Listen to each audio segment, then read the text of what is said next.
Kita dongengi Mbak dengan dramatic reading. Jika saya jomblo seumur hidup.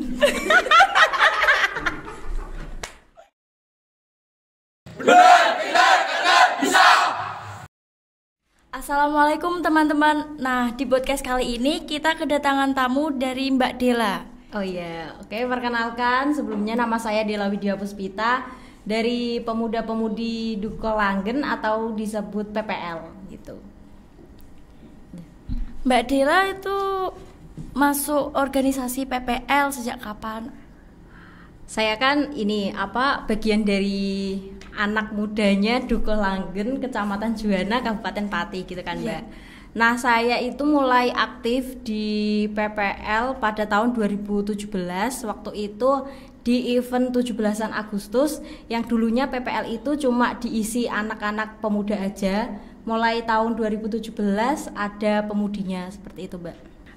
Mbak Dela itu kalau sebelum mendirikan organisasi PPL itu kan kayak ada pemikiran gitu, kok bisa kepengen mendirikannya gitu, gimana? Oh iya, itu bukan saya yang mendirikan ya, tapi saya bagian dari PPL. Itu yang mendirikan kita bareng-bareng aja gitu kan. Ada pemuda, ada pemudi, kenapa kok enggak kita bikin suatu komunitas atau disebut organisasi lah ya di Duko Langen itu tadi gitu, Mbak, untuk melakukan suatu event-event tertentu seperti 17 Agustus, terus ada event sedekah bumi, bakti sosial. Ini juga kita mendirikan sebuah Taman Bacaan Masyarakat atau TBM bernama Rumah Baca Kreatif RBK itu, Mbak? Iya, betul. Oh, yang berarti yang kayak di IG, Mbak. Aku pernah stalking IG, Mbak. Yang itu loh, PPL itu. Oh iya. Bagus juga sih, Mbak. Siap. Mbak Dela itu kuliah? Ya, saya kuliah.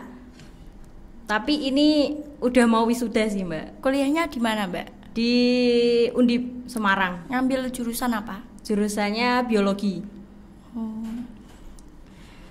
Pengalamannya pada waktu kuliah itu gimana gitu?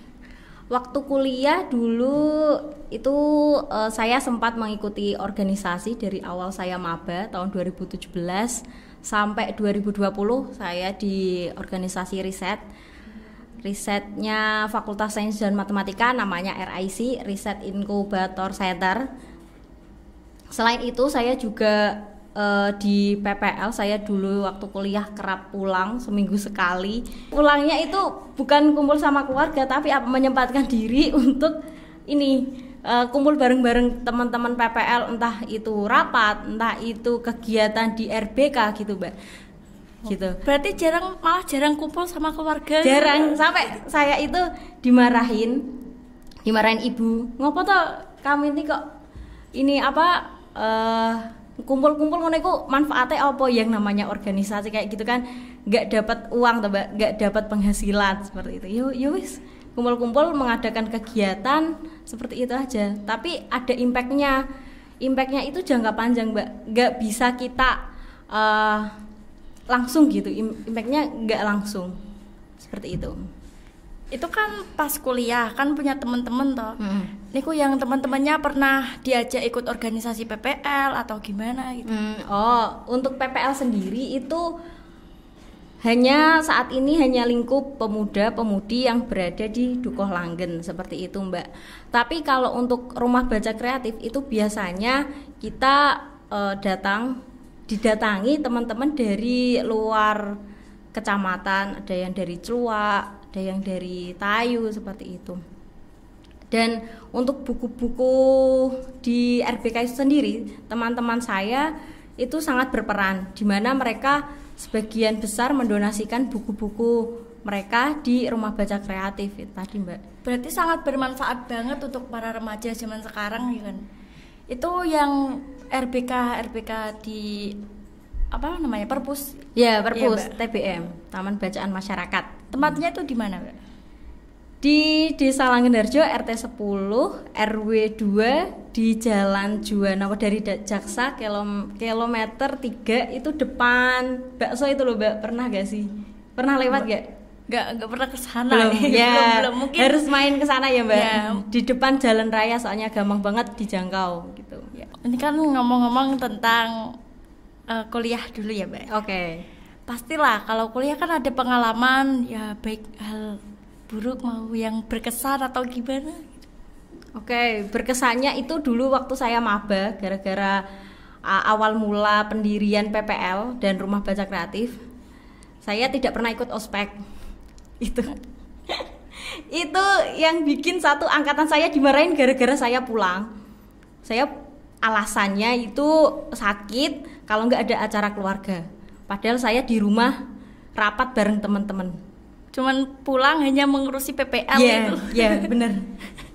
Itu sampai sekarang kayak teman-teman yang nggak mengenal saya itu nggak suka, kayak egois banget nih, apaan ambis sih pulang gini. Iya, dikira ambis. Saya itu dikira ambis di angkatan, padahal enggak. Dan teman-teman baru tahu setelah saat-saat ini, saat-saat pandemi, kalau di rumah saya ada teman-teman ini loh, aku punya PPL yang di dalamnya ada Rumah Baca Kreatif gitu. Kalau di masa PPL itu kan ini kan sudah masa pandemi, jarang banget lah beraktivitas, kayak keluar rumah. Itu kegiatannya gimana? Cara mengembangkan biar organisasi itu tetap jalan gitu. Oh iya, untuk kegiatan kemarin waktu COVID booming-boomingnya itu kita sempat libur 3 bulan, nggak ada aktivitas apa-apa. Di perpus pun itu cuma matiin dan ngidupin listrik aja. Setelah itu kemudian kita dikit-dikit lah kita adain kegiatan, kayak kegiatan sinau bareng itu ada Mbak, minimal 2 kali dalam seminggu, sambil jaga jarak gitu. Ya, sambil jaga jarak dan prokes. Ya, karena kan masa-masa pandemi ya, sangat ketat lah. Ya, yang penting kegiatan tetap berjalan. Kalau dulu sebelum pandemi kita juga ada kegiatan lapak baca buku gratis, biasanya di hari Minggu pagi di alun-alun Juwana jam 6 pagi sampai sak bosene gitu. Berarti pakai mobil terus dibawa gitu bukunya? Oh enggak, kita cuma bawa motor aja, bukunya ditaruh box gitu aja. Ya kreatif banget sih Mbak ya. Itu membuat para remaja biar bisa tidak lupa lah membaca buku, biar tidak ngamati HP terus. Kan pada masa-masa pandemi ini kan banyak banget lah, terutama saya juga ya. Tuh sering lah main HP gitu. Iya. Ya Mbak, selain itu di RBK tadi atau Basecamp PPL.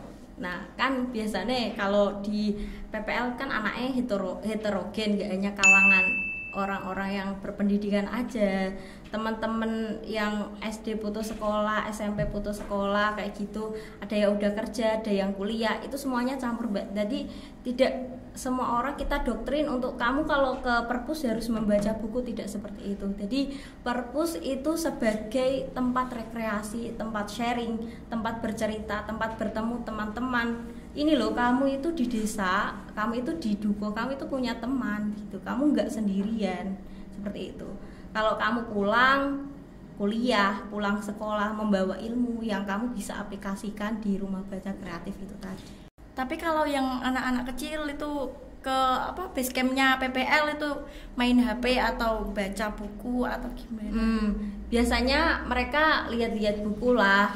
Kalau enggak ya kalau mereka mainan TikTok ya sekarang yang lagi lagi boomingnya lagi gitu. joget, ya kita arahkan lah bagaimana cara menggunakan TikTok yang pada ranahnya hal-hal yang positif seperti itu ya.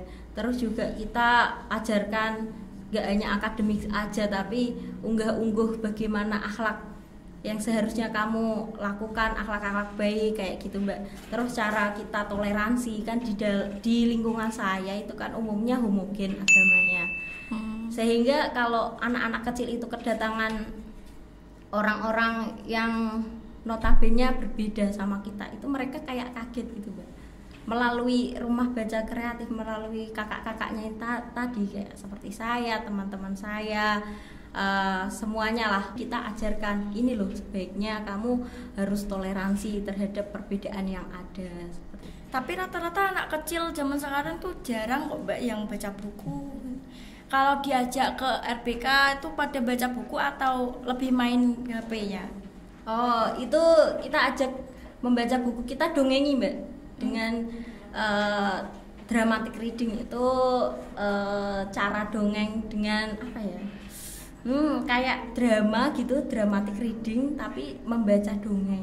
Ya kita sebagai kakak-kakaknya yo mengalahi untuk dongeng lucu-lucuan kayak guru TK gitu mbak. Tapi yo mereka biar seneng, biar merasa nyaman dengan kita. Selain itu juga kita buka biasanya sesi cerita. Ayo dek, siapa yang mau ini apa curhat? Kan mereka umumnya wegah atau males curhat membaca, males curhat sama orang tua gitu kan. Supaya bagaimana kita menarik mereka supaya mau, itu kita ajak bercerita terlebih dahulu seperti itu.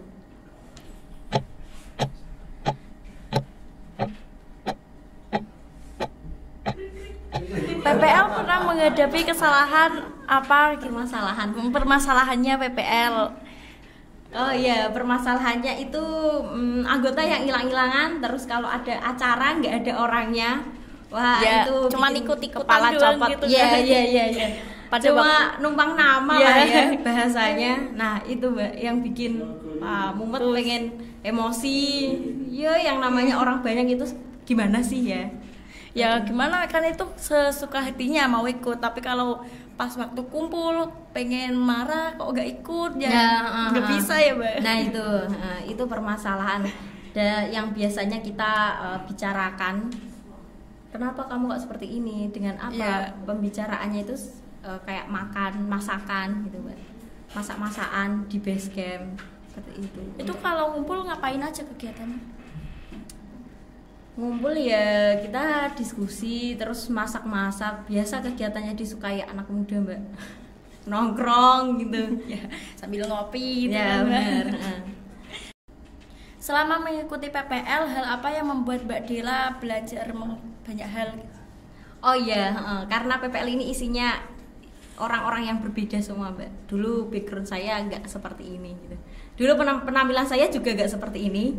Saya orangnya pemalu, terus tertutup, tidak susah menerima orang yang berbeda. Intinya kaku lah ya, kaku. Nggak seasik sekarang. Ini kan baru ketemu lah ya Mbak, yang bisa seasik ini. Dulu saya kayak tertutup gitu, orangnya tertutup, terus susah, yang udah saya omongin, susah menerima orang baru dan orang yang berbeda. Apalagi ada orang tampilannya beda nih kayak aku kan.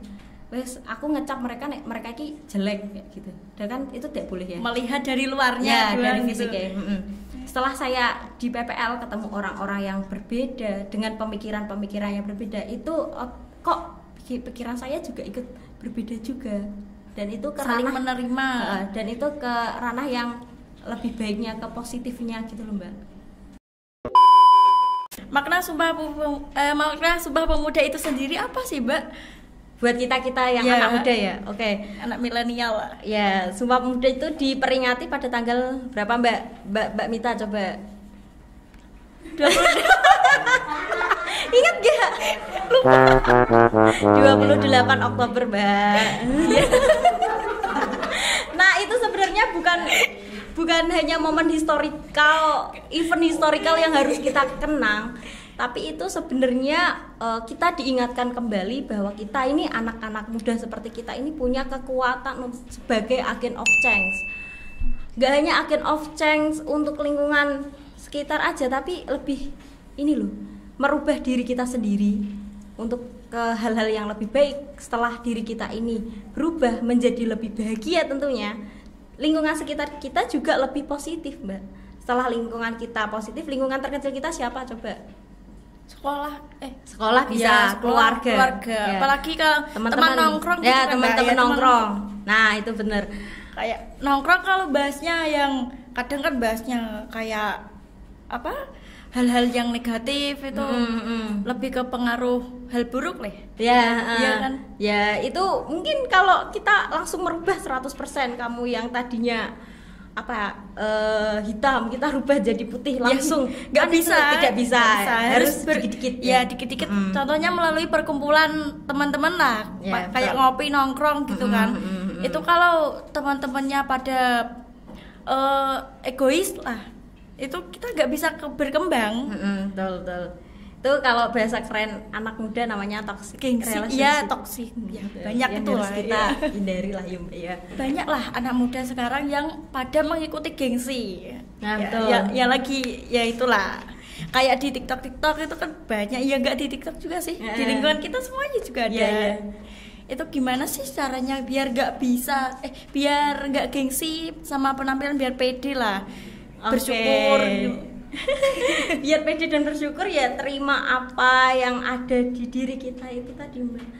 Mama, kalau dulu orang-orang menganggap selalu aja di mindset orang kalau yang berkulit rada gelap itu jelek gitu ya.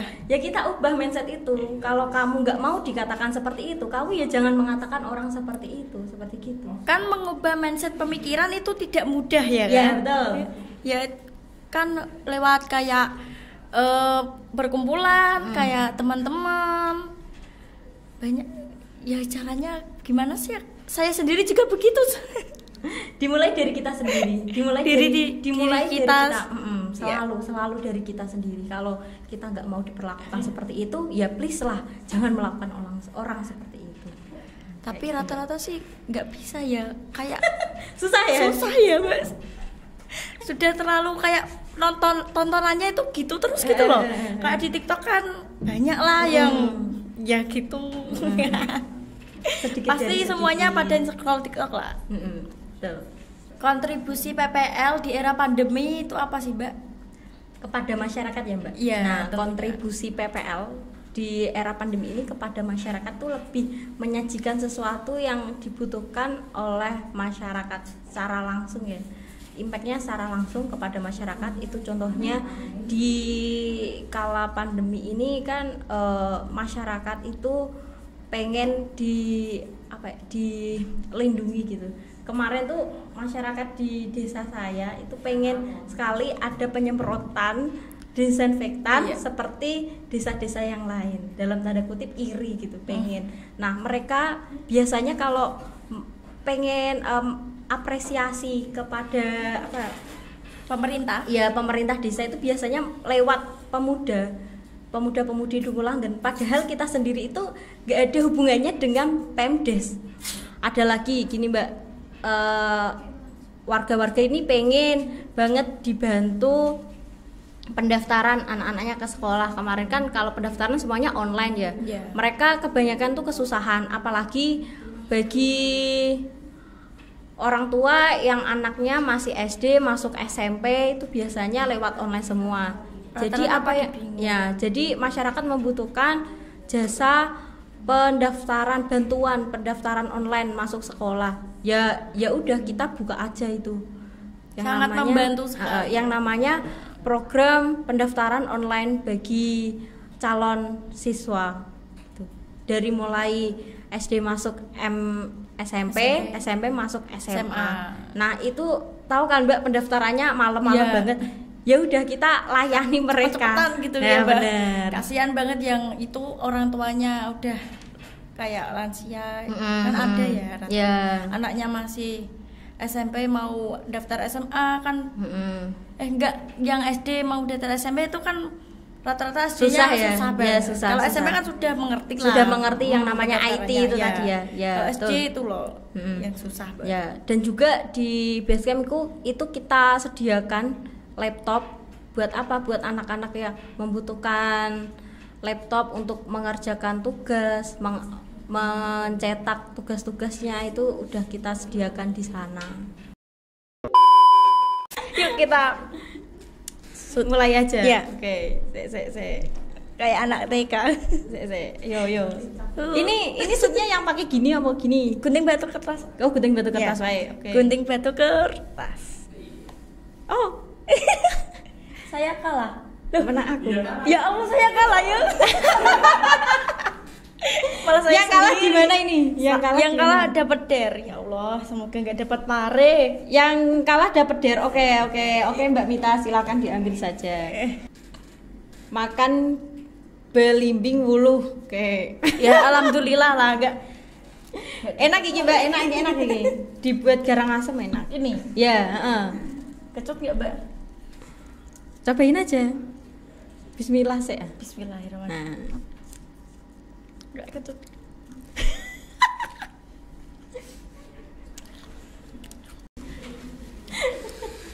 kasihan sekali ngajak main malah kalah. Ini malah kena batunya sendiri.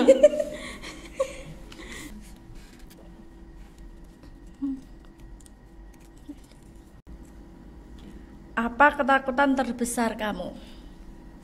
Apa ya? Oh iya, ketakutan jika saya jomblo seumur hidup. Dah itu ketakutan saya. Jujur banget. Di mana-mana saya itu malu-maluin. Nah, itu udah. Saya orangnya pemberani, kemana-mana berani saya tuh berani sendirian. Enggak lah Mbak, pasti ada jodohnya. Oh ya, amin ya. Mungkin tahun depan nikah. Mungkin setelah podcast ini Ya ada yang tertarik sama Mbak Dela. Sama sekalian promosi. Nggak banda. udah kemarin udah janjian sama temenmu namanya Imam. Wah. Hey Mam. 3. Yes. Nah, coba kamu. Menang. Waduh. Oke. Tak ambil. Ini kayak ini. Aku mau bawang putih. Tentunya ini tuh nggak pahit-pahit lah. Makan jeruk nipis. Oke.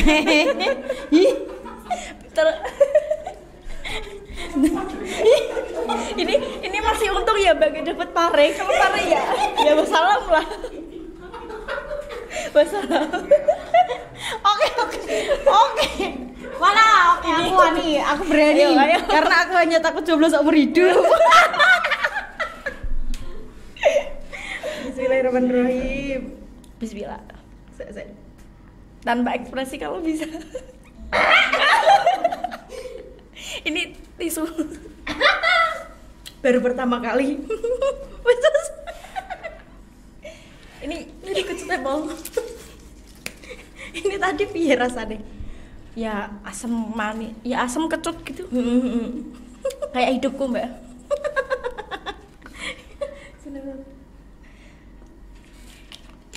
Giliran saya ya Mbak ya.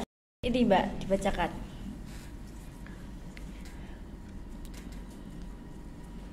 Apa ya? Momen paling memalukan. Apa Mbak Rita? Paling memalukan. Itu di waktu sekolah. Apa Kebetulan itu lah. Ya itu nggak bawa apa namanya buku tugas. Terus kan Pak itu keringat dingin. Pada waktu keringat dingin tuh pengen Pup. ya malu sekali ekspresi. Udah nggak bawa buku tugas, udah pengen itu gini terus Keluar. Gunting batu kertas. Loh aku kayak ini apa sih? Lupa. Gila. Gunting batu kertas. Alhamdulillah kamu menang. Ini berkat Pak Soleh. Buka yuk. Tentunya makan bawang putih. Ini habis ini Yang paling kutakuti loh. Makan bawang putih. Nanti ya. jadi buka dulu yang perutnya. Di akhir wae. ya biar seru lah ya. Ini Mbak ambil. Ini pulang-pulang dari podcast apa lidahnya getir semua. Habis dapat apa tadi jeruk nipis terus dicampur bawang. Kamu tahu kayak makan apa? Sate. Iya, sate kan ada dagingnya. Pernah ngelakuin kesalahan yang fatal atau enggak? Coba deh ceritakan. Apa nih? Lakuin kesalahan fatal. Pernah sih. Nggak usah terlalu jujur. Nanti mempermalukan dirimu sendiri. Enggak, ini pas waktu SD itu kan lomba nari kan.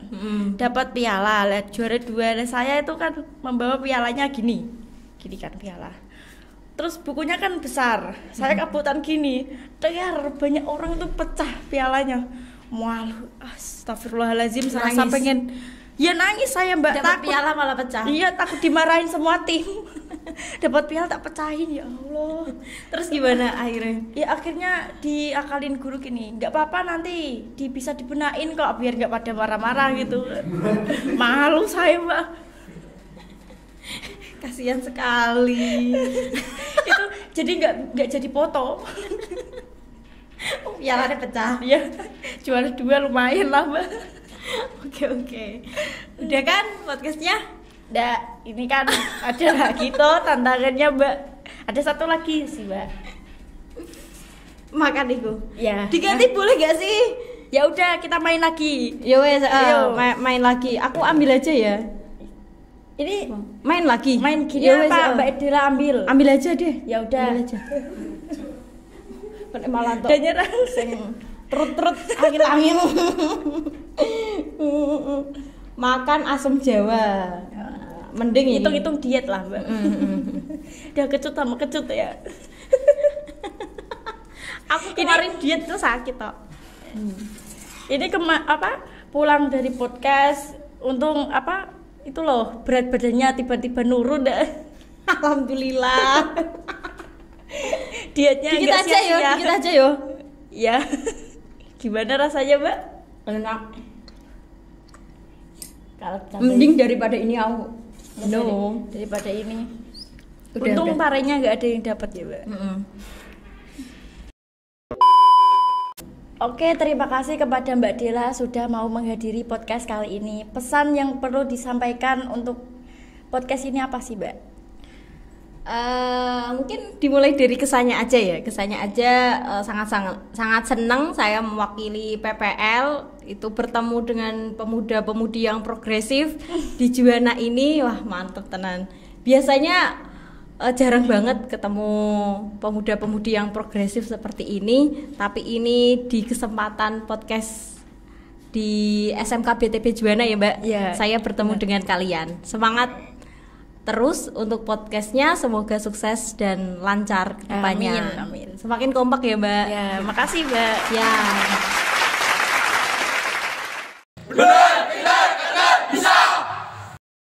Penerimaan siswa baru SMK Bina Tunas Bakti Juwana sudah dibuka.